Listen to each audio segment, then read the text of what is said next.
ادخلوا فی السلم کافہ، اسلام میں پوری طرح سے داخل ہو جاؤ، صرف نام کے مسلمان نہیں بلکہ حقیقی مسلمان ہو جاؤ۔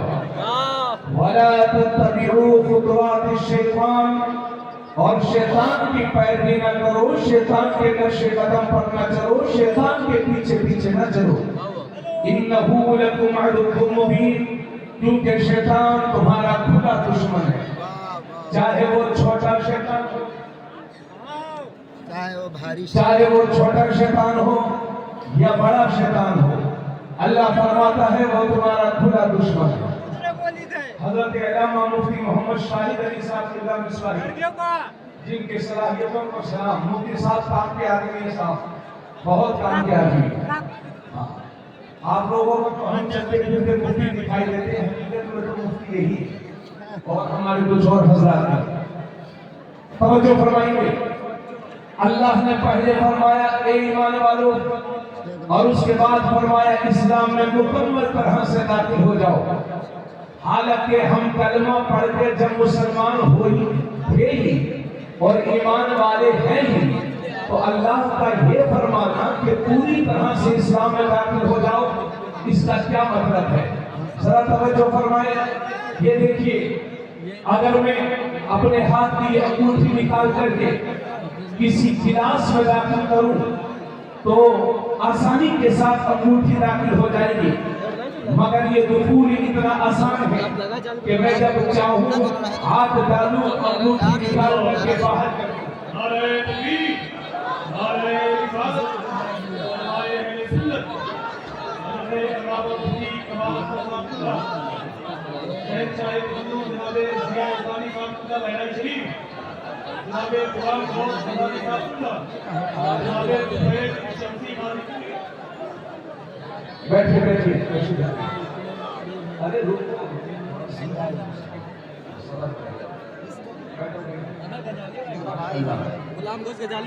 حضرت علامہ مفتی کمال حسن اللہ شیخ الادب دارالعلوم الحق شیخ محمد پور، ان کی آمد ہو چکی ہے۔ ملک کی صلاح، ملک کی شہرت کے ہم ضیاء اسلامی صاحب تشریف لا چکے ہیں، عزیزم غلام رسول صلی اللہ علیہ وسلم تشریف لا چکے ہیں، انشاءاللہ باری باری آپ سماعت کریں۔ اجازت ہے بولے تقریر شروع کروں؟ بولو، ادھر دیکھیے سب لوگ، آپ سے گزارش ہے کہ خاموشی اختیار فرمائیں۔ میں یہ کہہ رہا تھا کہ اگر میں ہاتھ کی انگوٹھی نکال کر کے کسی میں داخل کر دوں گلاس میں تو وہ داخل ہو جائے گی، مگر یہ دخول اتنا آسان ہوگا کہ جب چاہوں ہاتھ ڈالوں اور انگوٹھی نکال کر کے باہر کر دوں۔ حالانکہ انگوٹھی گلاس میں داخل ہو گئی، مگر اتنی کمزوری کے ساتھ کہ اس کو کبھی بھی نکالا جا سکتا ہے۔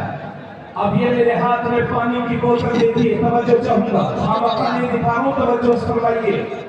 پانی کی اس بوتل میں آپ تھوڑا سا رنگ ملا دیجئے، کلر ملا دیجئے، پھر اس رنگ کو پانی سے جدا کرنے کی کوشش کریے، تو اللہ سبحان اللہ، نہ رنگ پانی سے جدا ہو، نہ پانی رنگ سے جدا ہو۔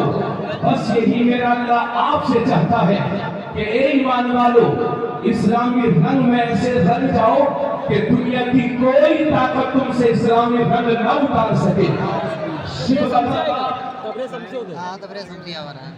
اللہ ومن احسن من اللہ صبغہ، یہ اللہ کا رنگ ہے، اور اللہ کے رنگ سے بہتر کس کا رنگ ہے؟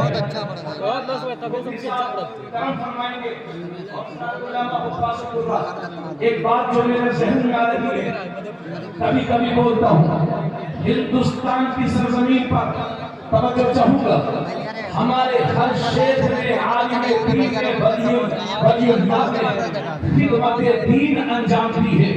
پورے ہندوستان کے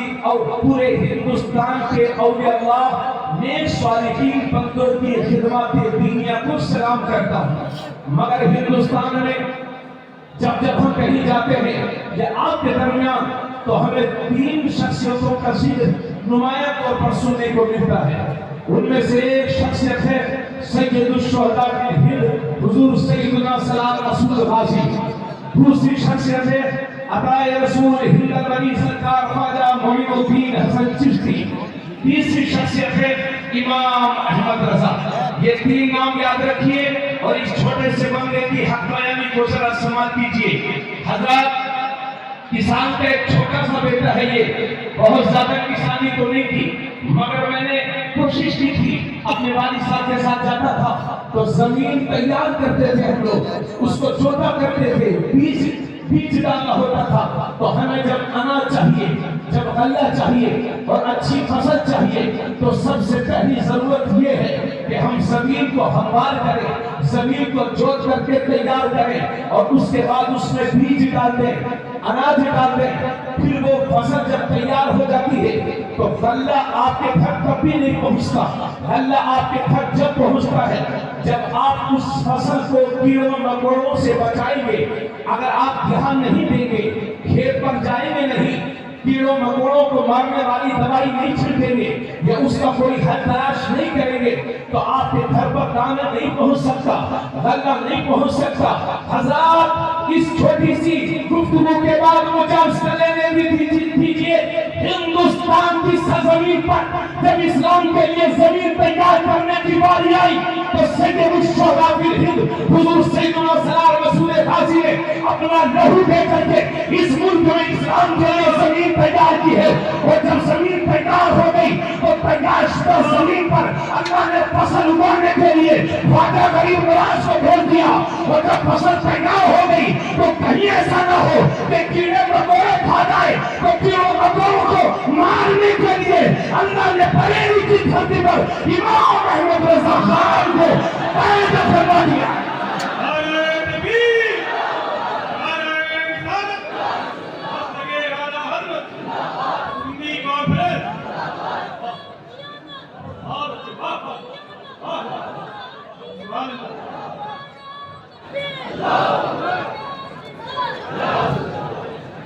ان بزرگوں کی تبلیغ اور خدمات دینیہ کا مقصد یہی ہے کہ آج کے دور میں جان بچانے سے زیادہ ایمان بچانے کی فکر کریں۔ آج کے دور میں جان بچانے سے زیادہ ایمان بچانے کی فکر کرو۔ مفتی صاحب کی خصوصی توجہ چاہوں گا۔ حضرات، جب ہم اپنے معاشرے پر غور کرتے ہیں، برا مت جانیے گا، آپ کی ملت کا، آپ کی یہ دین اسلام کا درس خالی ہے، اس لیے برا مت مانیے گا، مگر جب ہم معاشرے پر غور کر رہے ہیں تو مسلمانوں کے بچوں کی حالت یہ ہے کہ ہاتھ میں کڑا ہے، گلے میں زنجیر ہے، پھٹی پینٹ ہے، 2 گھٹ کے منہ میں ہے، 2 گھٹ کے جیب میں تیار رکھے ہیں، نہ نماز پوری یاد ہے، نہ غسل کے فرائض جانتے ہیں، نہ غسل کی سنتوں کے بارے میں معلوم ہے، نہ قرآن کریم کی تلاوت کرنا آتی ہے۔ آپ جا کر کے دیکھیں، شہروں میں، گاؤں دیہاتوں میں مسلمانوں کے 5-5 10 لڑکے ندیوں کے پاس مل کر کے اکٹھا ہو کر کے گھنٹوں موبائل چلایا کرتے ہیں۔ کیا ہو گیا ہے میری قوم تجھے؟ تب تک سوتے رہو گے۔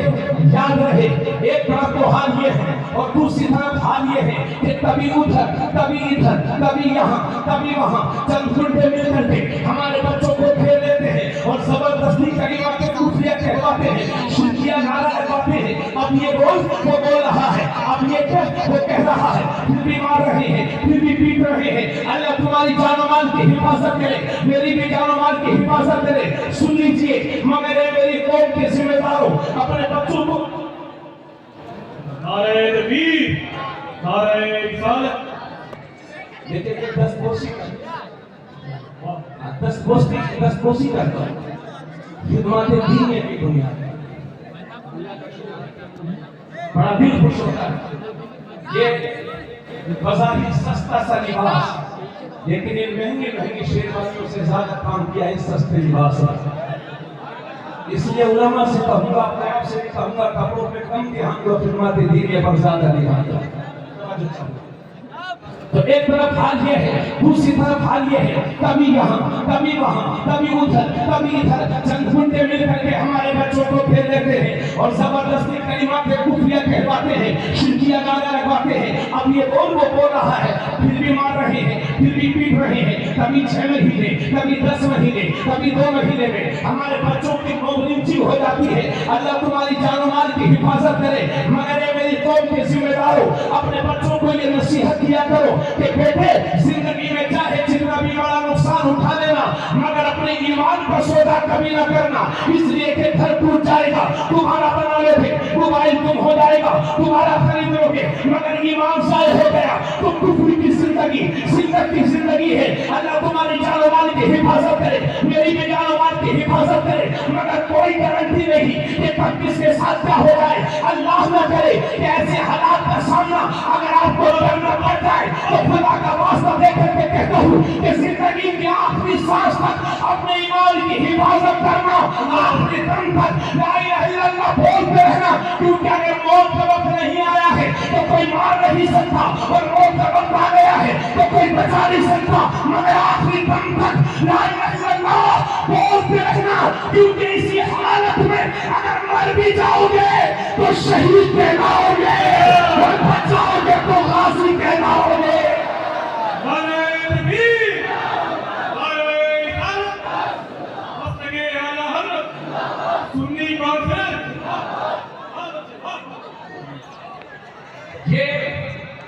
آج کا لوگ ہم سے کہتے ہیں کہ مولانا صاحب سیاسی بات مت کرنا, سیاسی بات مت کرنا.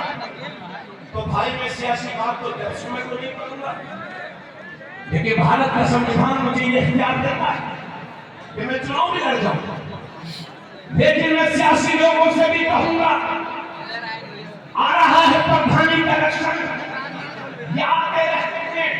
پردھان جی نیتا اتنے ہی بڑے بننا کہ تمہارا ایمان ضائع نہ ہونے پائے, تو ووٹ کے چکر میں ایمان کی توہین مت کرانا.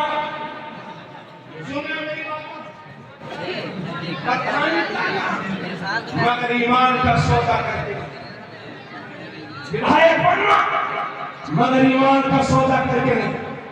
یہ کون سا عہدے ہیں جو آپ کے کہتے رہتے ہیں؟